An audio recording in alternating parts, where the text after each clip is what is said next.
What if some of the most powerful war movies ever made weren't hidden in vaults or locked behind subscriptions, but sitting quietly on YouTube, waiting for someone curious enough to press play? These aren't loud, flashy crowd pleasers. They're lean, honest, and sometimes uncomfortable. Halfway through this list, the mood shifts, the stories get heavier, and one film in particular still surprises first-time viewers every single time. Let's start digging before they disappear again. Number 15, The Steel Helmet, 1951. This movie doesn't ease you in. The Steel Helmet opens like the war has already been going on forever, and you've just arrived late, confused and exhausted. Directed by Samuel Fuller, a real-life veteran, the film wastes no time with speeches or romance. It drops you into the Korean conflict through the eyes of a small group of soldiers who are tired, suspicious, and barely holding together. What made this film explosive at the time was its attitude. Hollywood was still used to clean heroes and clear answers. Fuller gave audiences something else entirely. Characters argue. They doubt leadership. They clash over race, loyalty, and survival. One soldier doesn't even have a name at first, just a nickname that feels more like armor than identity. The budget was tiny, but that worked in its favor. Sparse locations, tight framing, and blunt dialogue give the movie a raw edge. There's no swelling music telling you how to feel. The tension comes from silence, glances, and the sense that safety is temporary at best. When it was released, some critics were uncomfortable with how blunt it felt. Others called it one of the first truly modern war films. Today it plays like a time capsule that still feels sharp. The Steel Helmet isn't about glory. It's about endurance, mistrust, and the quiet cost of staying upright one more day. Number 14, Fixed Bayonets, 1951. If most war movies rush toward victory, Fixed Bayonets moves in the opposite direction. It's about retreat, about buying time, about holding a position long enough for someone else to survive. Also directed by Samuel Fuller, this film feels like a companion piece to The Steel Helmet, but even more stripped down. The story follows a small unit tasked with delaying an advancing force during the Korean War. There's no grand objective, no promised reward. Just cold weather, thinning numbers, and orders that feel heavier with every step backward. The film quietly asks a brutal question. What does leadership mean when everyone knows the odds? Fuller fills the screen with faces that look worn before the story even begins. Conversations are short. Trust is fragile. One character is forced into command not because he wants it, but because there's no one else left. That tension drives the entire film. What stands out most is how little spectacle there is. Snow, silence, and waiting do most of the work. When danger appears, it's sudden and confusing, not choreographed or triumphant. That realism shocked audiences in its day. Fixed Bayonets never became a household title, but many veterans later praised it for showing retreat as something human, not shameful. Watching it now, freely available on YouTube, feels like discovering a film that was never meant to be comfortable. It's honest, restrained, and quietly devastating. Number 13, The Big Lift, 1950. At first glance, The Big Lift looks like a standard post-war drama. Then you realize it was filmed during the real Berlin airlift, with actual aircraft, real locations, and military personnel playing themselves. Suddenly, the movie stops feeling like fiction and starts feeling like a moment captured in motion. The story focuses on pilots tasked with supplying a divided city under extreme pressure. But instead of treating the mission as spectacle, the film leans into routine.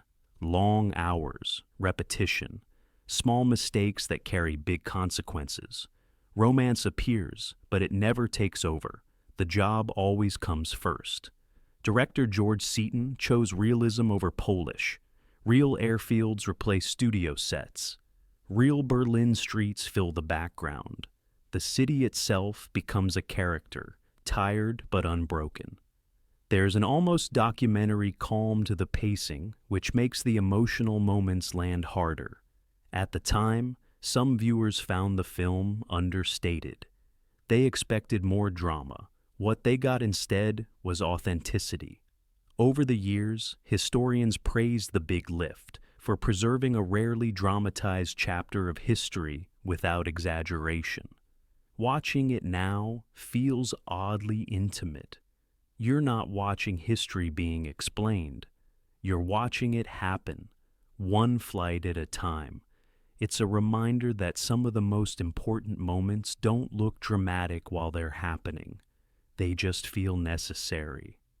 Number 12, Attack, 1956. Attack is one of those films that feels dangerous simply because it exists.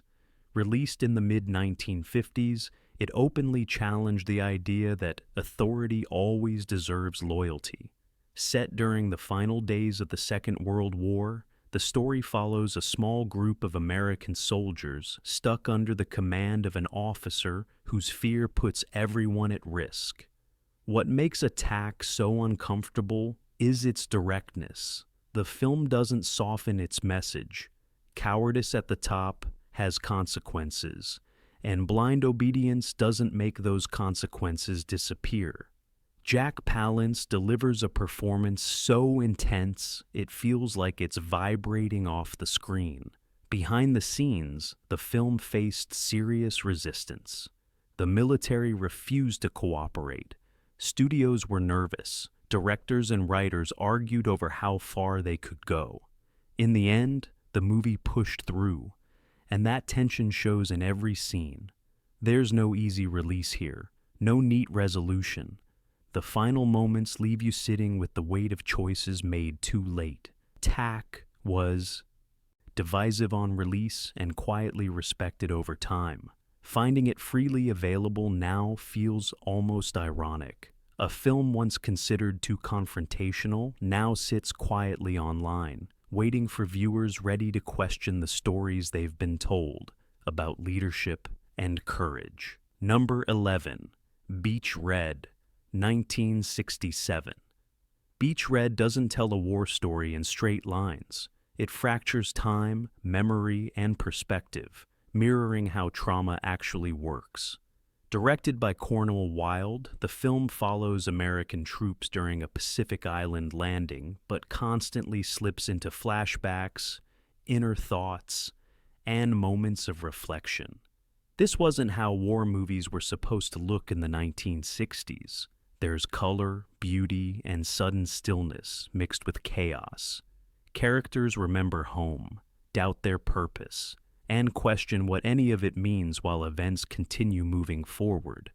The film was ahead of its time, and it paid the price. Audiences didn't know what to do with it. Critics were split. Some praised its ambition, others dismissed it as confusing. For years it drifted into obscurity. Today, Beach Red feels prophetic. It looks more like a film from decades later than its actual release year. Its focus on mental strain rather than action makes it deeply human. Watching it now, freely accessible, feels like uncovering a lost bridge between old Hollywood and modern storytelling. It doesn't shout, it lingers, and long after it ends, its images stay with you. Number 10, Hell is for Heroes, 1962. This film feels like war stripped down to its last nerve. Hell is for Heroes takes place almost entirely in one small patch of land, where a handful of soldiers are ordered to pretend they are a full unit. The goal is simple: look strong enough to scare the other side into hesitation. The problem is, everyone knows the truth. Steve McQueen plays a soldier who barely speaks but seems to carry the weight of every failure before him. He doesn't inspire with speeches. He intimidates through silence and reckless confidence. Around him, men argue, doubt orders, and struggle to hold the illusion together. The budget was small, and that works in the film's favor. No sweeping shots, no grand movement, just tension built from waiting, watching, and second-guessing. Director Don Siegel understood that fear grows fastest when nothing happens. What makes this movie stand out is how it treats courage. Courage here is not bold or loud. It is stubborn. It's staying put when leaving would feel easier. When Hell is for Heroes was released, it confused viewers expecting spectacle. Over time, it earned respect for showing how pressure turns people inward. Today, it plays like a pressure chamber, quiet, intense, and unforgettable once it closes around you. Number 9. Men in War, 1957. Men in War opens in silence. No setup, no explanation. Just a group of soldiers moving through hostile territory with no clear destination. From the first moments, you understand this is not a story about winning, it's about lasting. Directed by Anthony Mann, the film focuses on a fractured unit during the Korean conflict. A hardened officer and a new lieutenant clash over leadership, strategy, and what survival really means. Their arguments are calm, almost polite, which makes them more unsettling. The landscape feels empty, but danger is always nearby. Mann uses wide spaces to emphasize isolation. Every decision feels final. Every delay feels risky. There is no music pushing emotion. The weight comes from pauses and tired faces. What shocked audiences was the lack of comfort. There are no heroic arcs, no clean moments of relief. Even small victories feel temporary. Some critics called it bleak. Others recognized its honesty. Over the years, Men in War became a favorite among filmmakers who admired its restraint. It trusts the audience to feel the tension without being told how. Watching it now, freely available, feels like discovering a film that never tried to impress. It just tells the truth quietly and waits for you to catch up. Number 8. The Purple Plane, 1954. The Purple Plane begins after something has already gone wrong. Gregory Peck plays an Air Force officer stationed in Burma who is technically capable, respected, and completely burned out. The war has taken something from him that training cannot replace. Instead of action, the film leans into exhaustion. The heat feels endless. The jungle feels heavy. Missions feel routine and meaningless at the same time. Peck's performance is controlled, almost hollow, which makes his eventual cracks more powerful. This was unusual for its time. Audiences expected confidence from leading men. The Purple Plane showed doubt, grief, and quiet withdrawal. Some viewers didn't know how to respond. Others saw themselves reflected on screen. The film slowly shifts from despair toward connection. Not through speeches, but through shared burden. The setting becomes a test not of skill, but of endurance. Critics later praised the movie for addressing mental strain long before it was openly discussed. Its tone is gentle, reflective, and deeply human. Finding it freely available now feels fitting. The Purple Plane doesn't demand attention, it invites patience. And by the end, it leaves you thinking about what survival really costs. Number 7. Objective Burma, 1945. Objective Burma wastes no time with comfort. From the opening moments, it drops viewers behind enemy lines with a unit that is immediately isolated. The jungle closes in. Supplies disappear. Every step forward feels like a mistake waiting to happen. Errol Flynn leads the group, But this is not the charming figure audiences expected from him. His performance is restrained, focused, and serious. Leadership here means making decisions that will not be popular and may not work. The film was praised for its technical skill and criticized for its politics. Some objected to how the mission was framed. Others focused on the realism of jungle movement, fatigue, and fear. What still works is the pacing. The movie builds pressure through attrition. Each loss feels heavier than the last. There is no sense of safety returning.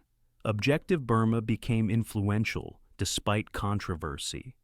Its survival-driven structure shaped many later war films. Watching it now, openly accessible, it feels raw and relentless. It doesn't celebrate success, it documents endurance, and that honesty is what keeps it relevant decades later. Number 6, Sahara, 1943. Sahara feels like a story about running out of everything except resolve. Set deep in the North African desert, the film follows a small, mismatched group of Allied soldiers trying to survive heat, thirst, and uncertainty after their unit collapses. Humphrey Bogart leads as a calm, steady tank commander whose authority comes from patience, not volume. What makes Sahara powerful is its simplicity. The desert is endless. Supplies are limited. Every decision feels permanent. As the group grows to include soldiers from different nations, the film quietly shifts into something bigger than survival. It becomes about cooperation when comfort and certainty are gone. Released during the war itself, Sahara served as both morale builder and warning. It didn't pretend conditions were easy. Heat exhaustion, fear, and doubt are treated as normal, not weakness. The enemy is present, but the environment is just as threatening. Bogart's performance is understated, grounded, and deeply human. He never pushes heroics. He listens. He adapts. That restraint gives the film lasting weight. Watching Sahara now, freely available, it still works because it understands something timeless. Survival is rarely about strength alone. It's about discipline, trust, and the willingness to keep going when nothing feels generous anymore. Number 5. Counterattack, 1945. Counterattack feels like a pressure cooker that never releases steam. Almost the entire film takes place inside a captured bunker, where opposing sides are forced into close quarters and uneasy silence. There are no sweeping moves, no escape routes, and no room for error. The story unfolds in near real time. A small group of soldiers holds the position, knowing the situation can flip at any moment. Suspicion becomes the real enemy. Who is telling the truth? Who is buying time? Who is already planning the next move? What makes Counterattack so effective is its restraint. The camera rarely leaves the room. Faces matter more than action. Every pause feels loaded. The tension grows not from motion, but from stillness. Released near the end of the Second World War, the film reflected exhaustion more than triumph. Audiences expecting celebration instead got paranoia and uncertainty. Some didn't know how to react. Over time, the film earned quiet respect. Directors praised its focus and economy. Historians noted how accurately it captured the mental strain of confined conflict. Watching it now feels timeless. With nothing to hide behind, Counterattack proves that sometimes the most intense battles happen without anyone moving at all. Number 4. The Story of G.I, 1945. This film doesn't follow a hero. It follows a group. The Story of G.I. Joe centers on ordinary soldiers moving through Europe during the final stretch of the war, led by a weary officer who understands the limits of hope. Burgess Meredith plays a correspondent observing the unit, but the focus stays firmly on the men doing the work. Cold, hunger, fatigue, and waiting dominate their days. The film treats these details as important, not background. What set this movie apart was its tone. There is no rush, no dramatic buildup. Loss arrives quietly and leaves scars. The camera lingers on faces rather than events, allowing emotion to surface naturally. When it was released, audiences were deeply affected. Many saw reflections of people they knew. Critics praised its honesty and lack of exaggeration. The film's legacy rests in its empathy. It doesn't ask for applause, it asks for understanding. Finding it freely available now feels almost unreal. The Story of G.I. Joe remains one of the most human war films ever made, reminding viewers that history is carried forward by ordinary people doing their best in impossible conditions. Number 3. Battleground, 1949. Battleground focuses on waiting. Set during the Battle of the Bulge, the film captures the long stretches of cold and uncertainty that defined the experience for many soldiers. There is action, but it is secondary. The real story unfolds in shared jokes, quiet fears, and moments of patience pushed to the edge. Snow covers everything, making the environment feel endless and unforgiving. Van Johnson leads a strong ensemble cast, but no one dominates the story. Each character feels temporary, fragile, and exposed. The film understands that survival often depends on cooperation, not heroics. At the time, critics praised Battleground for its realism. Veterans appreciated how it showed boredom and fear existing side by side. It wasn't flashy. It felt familiar. Decades later, the film still holds power. Its pacing allows tension to build slowly, making every change in circumstance feel earned. Watching it now, easily accessible, Battleground feels like a quiet lesson in endurance. It reminds us that courage doesn't always announce itself. Sometimes it just stays where it is. Number 2. They Were Expendable, 1945. They Were Expendable is a film about knowing the outcome and going forward anyway. Directed by John Ford, it tells the story of a small naval unit operating with limited resources during the early days of the Pacific conflict. John Wayne delivers one of his most restrained performances, portraying a leader who understands that success may never arrive. Orders come, loss follows, the mission continues. The film avoids triumph. It leans into duty and acceptance. Characters don't expect recognition. They expect responsibility. Released at the end of the war, it felt different from celebratory pictures of the time. Some audiences found it subdued. Others recognized its honesty. Ford's direction emphasizes routine and persistence.